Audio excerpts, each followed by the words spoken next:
playoffs, meaning someone's perfect run ran out. And if you missed it, we'll walk you through it coming up here again on a playoff edition of High School Scoreboard Live, starring as always the managing editor of Dave Campbell's Texas Football Magazine, Greg Tepper. Yes, but most importantly, back for a second straight week. Our Texas high school football analyst, the pride of Llano, Texas, fresh off a trip to New York where she was named one of Sports Business Journal's New Voices Under 30. She is Ashley Pickle, and I know she can feel the pain radiating from the one between us here as he gets to spend. We've been on the air for 40 seconds. You're just like, hey. How many hours? Less of you, Tep. Is it 2 hours between us? 2 hours of his worst nightmare of all time, and we are amped up for it, baby. That deserves a fist bump across the desk between you. Buckle up, my friend. Because I'm buckled. He's well buckled because he was also the one that told us if round 2 was anything like round 1, we were in for some fun. Yeah, we had a fun night. There were a lot of thrillers, which is what you would expect in the area round of the Texas high school football playoffs because the quality of play is increasing, right? We've separated the wheat from the chaff, and now we're getting to the good stuff. And the good stuff tonight was excellent all across the state, Ashley. There were huge games that came down to the wire, down to the final moments, but you'd expect nothing less from Texas high school football. Well, and the celebrations tonight are going to be what really stand out because the goal here in every single season of the Texas high school football playoffs is to be playing on Thanksgiving. And the teams that won tonight are getting it to achieve that goal, and that's a huge goal shared with everyone across the state. Katy and Summer Creek game is tasty, but how about we go to Region 2? Rockwall Heat taking on Claude Mathis and his DeSoto Eagles. Second quarter, DeSoto quarterback DeAndre Ridden, he's going to take that one in 28-0 at that point. Next one here, fourth quarter, Eagles running back Marvin Duffy finds the hole all the way into the end zone. The Eagle will fly. DeSoto ending up rounding that one out with 359 yards on the ground, 52-7, disrespecting the hyphen. Up next, we've got New Caney and Tomball. Kendrick Riscano on the carry. He is going to just pummel his way through that. I mean, look, stiff arm, big man into the end zone. New Caney on the board. More from New Caney. Drops back, fires into his man, Draven Wilson in the end zone. New Caney takes the lead 13-3. Fourth quarter, back comes Tomball. Less than a minute remaining. They hand it to Christian Womack. My goodness, they cannot bring anyone down. Tomball on top, 16-15. Last chance here for the Eagles. 4 seconds remaining. He's going to drop it off. Can he get it? No! How about that defense? Tomball hanging on to beat New Caney 16-15, courtesy of Dave Campbell's Texan Live. You gotta love it. They really did. And on top of that, you got to remember, too, DeSoto, if you go back to that game against Pflugerville-Weiss, they farted around for a little bit, just to be honest with you. But then they come out, they look unbelievable against Rockwall Heat. This is an opportunity for Tomball to put them in that same situation they were in against Weiss and see if they can make some noise. But that defense is going to have to be ready against those wide receivers. 100%. The District of Doom there, but how about we head on over to Region 4. Cal Allen taking on Davenport. Second quarter, Davenport offense. He's got his guy in the back. Gives them a 14-7 lead. Fourth quarter, back come the Wildcats. Luke Medina, you probably heard his name. He hits pay dirt, takes another one in for the Wildcats, and it is just too much for the first-year varsity program. Bryce Burnett on the keeper. He's in for the score. Cal Allen goes on to win that one 22-14, but what an unbelievable season it was for that first-year program in San Antonio. Davenport, you take a look at the 4A Division I Region 4 bracket. How about those Sand Crabs of Port Lavaca Calhoun? They lose their first 7 games of the season. 7 games! They were 0-7. And they go back to win 5 straight, and they are on to the regional semis. They take on a dangerous Bernie Greyhound squad, and then at the bottom part there, Somerset taking on Cal Allen. Tasty, but gosh darn it, those Sand Crabs. I don't know what got in the water or the sand or whatever, but it's good. It was like our time in Myrtle Beach. They ain't crawling. Somerset can score, so a dangerous matchup there for Cal Allen. Coach Campbell told us, he goes, I told my guys, hey, it's not a sin to throw the football. Like, we're allowed to do that now. So some good jokes there from the new head coach down there. Everyone else is doing it. Yeah. Why not us? Coach, since you've been there the past 3 years, I mean, 9-4, 9-3, 9-4, it felt like this was the time. This was the time to finally get over that hump and really do this thing. When did you know that this team had the potential to be this special for you guys? Well, this offseason and all the work they put in the weight room and this summer, we had very few missed workouts and stuff like that. And our senior leadership is, I said it over and over again, our senior leadership second to none. This is the most special group we've had in my coaching career, at least with our senior leadership, and they're going to take us as far as we can with that, leaning on that. He's Dale West. He's a nominee for Beard of the Year, and he's through to the regional semifinals. Coach, we appreciate your time. Congrats on the win, and go get Holiday next week. It really is, and West Rusk in particular, this is, I feel like, an offense that has gone incredibly underrated this year. They have been high-flying from the get-go. They have a really good defense, and I think that both of those things really showed to be true this evening.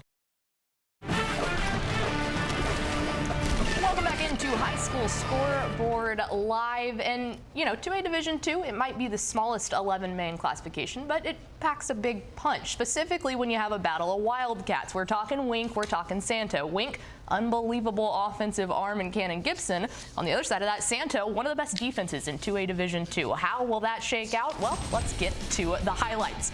Wink and Santo, they're going to duke it out there in Colorado City last night. Early on, Wink quarterback, we mentioned him earlier, Cannon. Why do we call him Cannon? Well, one, that's his name, but two, because he's got a cannon. He finds a terrific Jordan Talley. Thank you, thank you. Look, we had to replay it just so we made sure that the joke really set in there. Later now, though, Gibson making a play just half. He rolls out, finds his guy. What a grab there, Talley. Unbelievable hands. Wink is into the area championship 36-19 in the battle of the Wildcats. Meanwhile, Albany taking on Munster last night. Lion with the ball. Cole Chapman, he's going to fire over to his guy, Coy Lefevre. Can he go in? Look at that big guy, man, just dragging defenders about 20 yards. Few plays later, Lefevre finishes it off with this touchdown run. Albany, the Lions, unbelievable 56-10 win. You take a look at the bracket there. They have a matchup against Wink this next week. And where is Albany, you might be asking? Well, let's take a look here. Just an enrollment of 158, like we said, biggest or smallest 11-man classification, but they're out there with the big country, and no one knows the big country better than Albany head coach Denny Faith in his 36th year there at Albany. Coach, an unbelievable win. Your offense has been firing on all cylinders as of late, especially in the playoffs. What's really working for your squad out there? Well, I think the experience that these guys have had being in the playoffs and just being able to peak at the right time and those kind of things. You know, when you get this time, you need to have everybody healthy, and right now we're getting everybody back. So, you know, we feel good about our chances going forward. Coach, although I will say it was a little scary looking at those weak highlights. I will say that. Yeah, we don't mean to scare you. They absolutely do, and I think that's exactly where your eyes are going to go. But talk about that Beaver squad one more time here, because this is a squad that they started off the year and just were getting blown out of the water, and we're going, oh, Fall City is down bad. Like, not just bad, like really bad. And then all of a sudden, they get back to where they need to be, a very young team growing up in a lot of different phases of the game, and here they are, right back in the regional semifinals with a really good shot against a very good Granger team. But if you had to ask me right now, Fall City might get the nod on that. They got the pedigree. 5A Division II Region 3, Belton taking on Brenham. Late in the first quarter, Cubs down 7-3, but don't worry. Brown hits Isaac Abel on the slant right there. It looks like he'll score and more. Actually, we'll start here. Belton looking to extend their lead, pulls that one in. How about that dime from Ian Seltzer over the middle for the touchdown? The Brenham goes on to win it 31-10. Moving over to a different one here. Montgomery Lake Creek in 5A Division II Region 2 taking down Leander Rouse 78-10. What an unbelievable score as you take a look at how that bracket shapes out. Fort Bend Marshall and Montgomery Lake Creek. Brenham taking on PNG. But that Lake Creek score, guys, unbelievable. Let's take a look at where Montgomery Lake Creek is. That'll be in Montgomery County. Crazy how that works down in the greater Houston region out of that unbelievable 10 5A Division II district, and that's where we will welcome in the head coach of the Lions, Coach Pat Kennedy. Coach, so this is an area-round playoff game, and you just decided to wake up and drop 78 points like it's nothing. Dude, what was going on with your offense tonight? That's unbelievable. We talk to our kids about each offense and each defensive possession as a life of its own, and we try to win the possession, and win the possession is defined as scoring, either a touchdown or a field goal. Or James Traitley, Ashley Pickle will be on the call of South Oak Cliff Lovejoy on TexanLive.com You tomorrow. can watch Thanks that to you. one. Yeah, you can watch that one on Texan Live, and I honestly think that's going to be the most exciting one. When they end up going, whoever makes it through that game, I feel like can take a deep breath, but they can't sleep on that Midlothian Heritage team. I will say, if it's Sauk and Midlothian Heritage, the speed in that matchup would be exceptional. Coach, you're playing on Thanksgiving week again. I mean, this is something that you've been so used to. Does this just feel like a Thanksgiving tradition at this point? What does your week look like heading up to your next game? Well, we'll practice in the mornings, and it's different, but we're kind of used to it as a coaching staff. We got some new players, and we'll have to adjust to that. But you know, we're excited to be practicing again on Thanksgiving, and looking forward to the challenge next Friday. There he goes, Coach Scott Surratt with his He's not bad himself. 4-9. We go to Region 1 now. Monahans taking on the Yellow Jackets of Ferris. Lobos quarterback Chino Navarrete rushing his way through the fog and into the end zone, 35-21. Those Lobos take over. Up next, Wichita Falls Hershey's taking on Canyon West Plains. Hershey on the move. It's Jamel McFalls. He hits Jamarian Carroll. Can he go? Not all the way, but don't worry. A few plays later, McFalls gets into the end zone. Huskies on the board early. More from them dogs. McFalls hits Brian Wagner. He'll do the rest, hitting the sideline all the way into the end zone. The Huskies advance to the regional semis with a score of 42-17. As I say, we talk about all of the regions having their own identity, but the most fun thing about this region is not only do you have the speed out of Draylen Miller, out of Cuero as a team as a whole, but these are also teams that don't be surprised when they punch you in the mouth. And if we were to see a Silsby-Cuero matchup in the next round past that, there's still some games to get through there. But you want to talk about just a banger of a game. Yeah. Coach, I don't like to bring up bad times, but the only loss that you guys had on the season actually was when the three of us came down to Bluffdale to see you. So take blame. If this is bad luck, first off, I'm sorry. You can blame our producers on this one, but that was the only loss that you had against Cherokee, and we saw it. We knew you were a very special team, but what do you think that your team took from that loss to just be dominant the rest of the season so far? Well, that loss did wonders for us. You know, we battled that game. We battled that entire game. And Cherokee, they were able to pull away towards the end. They were a very good team and still are a very good team. And that's the reason they're still in the playoffs. That game, though, some takeaways from that is we've since then we've been able to get a lot more of our players involved. It's a powerful region in both of them. But you're right. That Rankin-Westbrook game is definitely where the power nexus of that 1A Division I bracket is going to be. So very excited to watch both of those happen. Into region number 2 we go. Lions, Tigers, Bears. Oh my, it's a top 10 matchup in DFW. Lancaster taking on Frisco Reedy. Lancaster going to get the scoring started here. It's Kawan Lacey up the middle in for that one. Then Markel Porter will rumble, bumble, and stumble his way into the end zone. Lancaster with over 200 yards on the ground. They're up 21-0. But onside kick go on Rye. New life for Reedy. Connor McGrath. He's going to take it back the other way. Lancaster would go on to turn it over 4 times as Reedy comes back to win that one. You take a look at the bracket in 5A Division I Region 2. Mansfield Timberview taking on those fresh winning Frisco Reedy Lions. Then you get down to the Fireworks Factory in the bottom. Those Lobos out of Longview taking on Port Arthur Memorial. Woo. Really, we did. And if they end up making it to that regional finals, that will be one of the most anticipated regional finals that we've seen in Region 1 in quite a minute, because we really genuinely wondered if this was the year that Aledo was not going to win their district title. They proved us wrong, but this Burleson Centennial squad, guys, not going anywhere.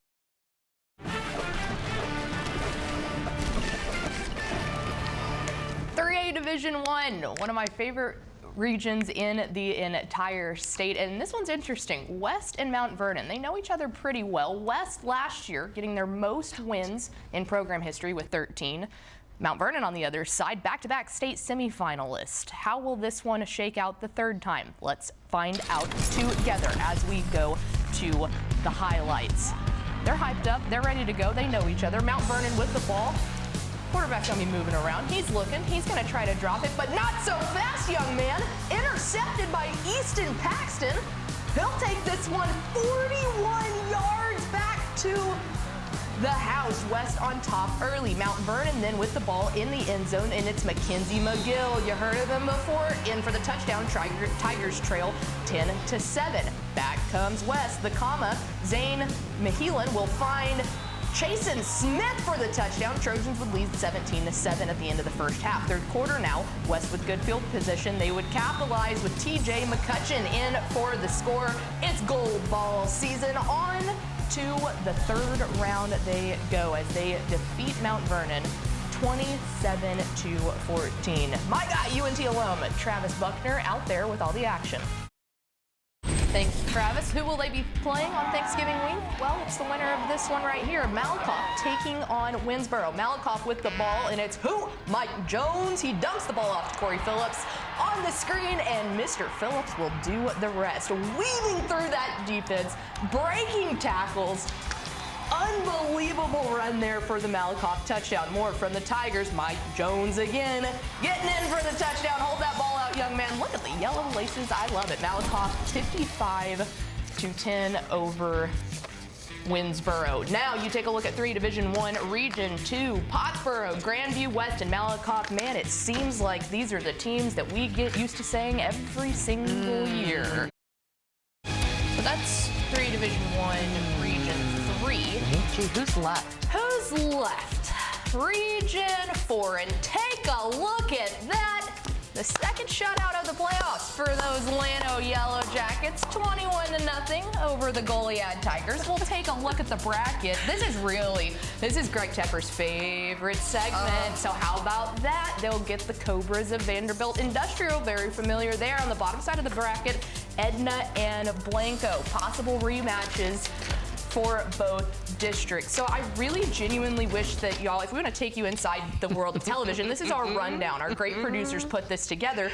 It says, on cam, Pickle cooks on Llano. So let's get in the kitchen, shall we? This Llano team, I watched the game tonight, man. What they showed tonight, I heart Llano. Look, see, we're showing him. We're bringing him into the Yellow Jacket spirit. Wait, did you just convert him?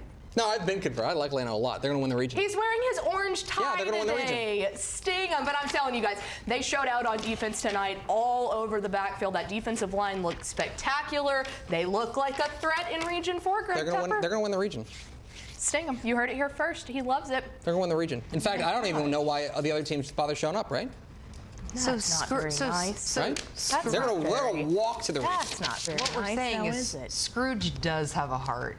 Someone screenshot that again for me, please, real fast. I need this. I do. I wanted to write Sting him. He wouldn't give me the pen. He stole the pen. I wanted to write Sting him. I'm gonna frame it and put it on his desk for Christmas. There you go. There's the beauty shot. That needs to be your Christmas card this year. There's the beauty shot. There you go. We need to work on your heart a little bit, but the effort was there. I love Llano.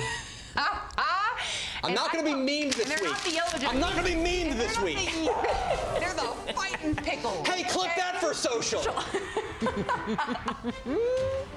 We're on it, friends. Oh, my Lord, I love us for so many reasons, but the fact that hopefully we won't be fired in this break.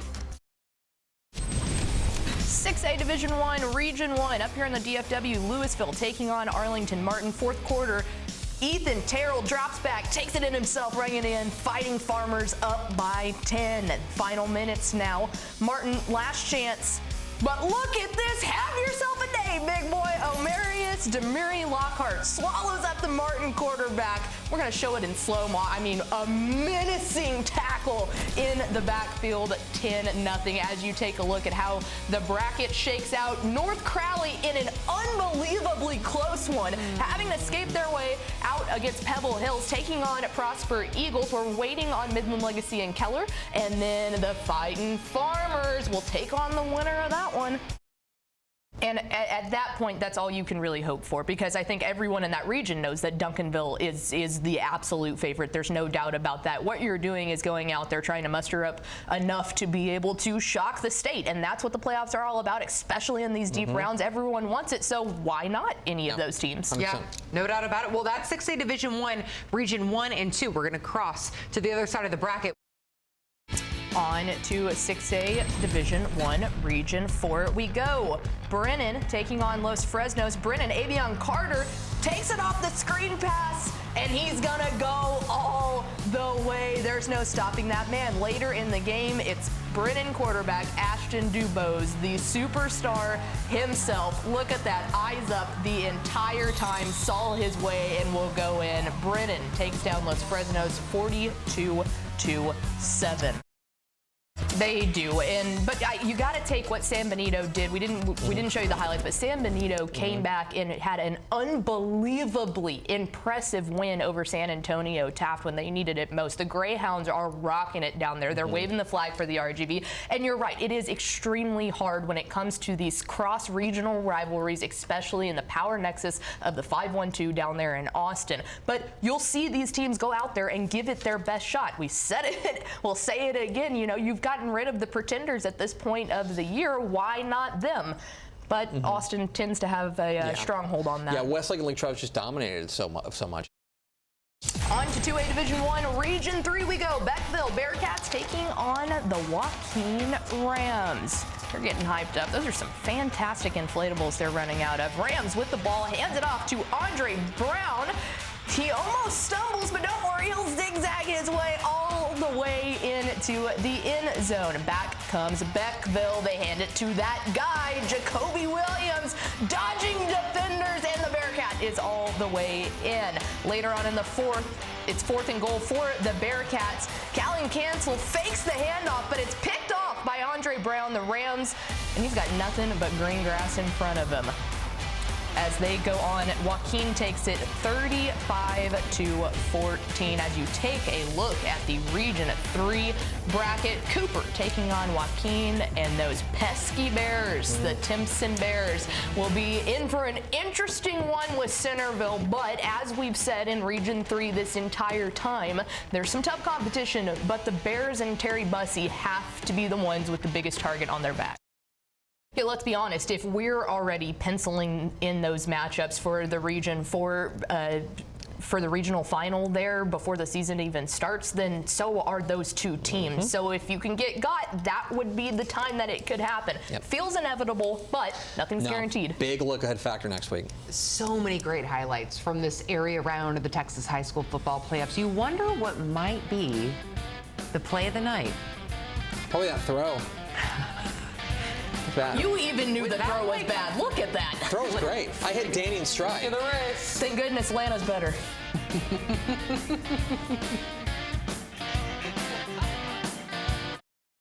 Here on High School Scoreboard Live. What a game we had. It was the only 11-man battle of unbeatens in the area round, and we had it right here live on Bally Sports Southwest. That was fun. Yeah, and the name of the game there was offensive efficiency from Geyer. Their drive chart looked like this: touchdown, touchdown, touchdown, touchdown, touchdown, touchdown, touchdown, touchdown, end of game.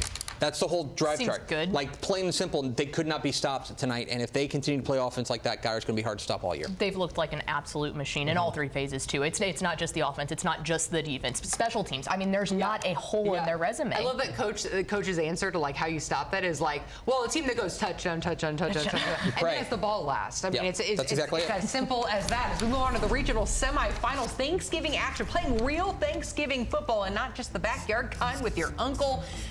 These are some of our top matchups next week, Ashley. I'll tell you what, I am very interested in that Fort Bend Marshall Montgomery Lake Creek game. Obviously, we talked to Coach earlier, but we said that Fort Bend Marshall has actually been tested this year in their district, which is something that we don't typically see.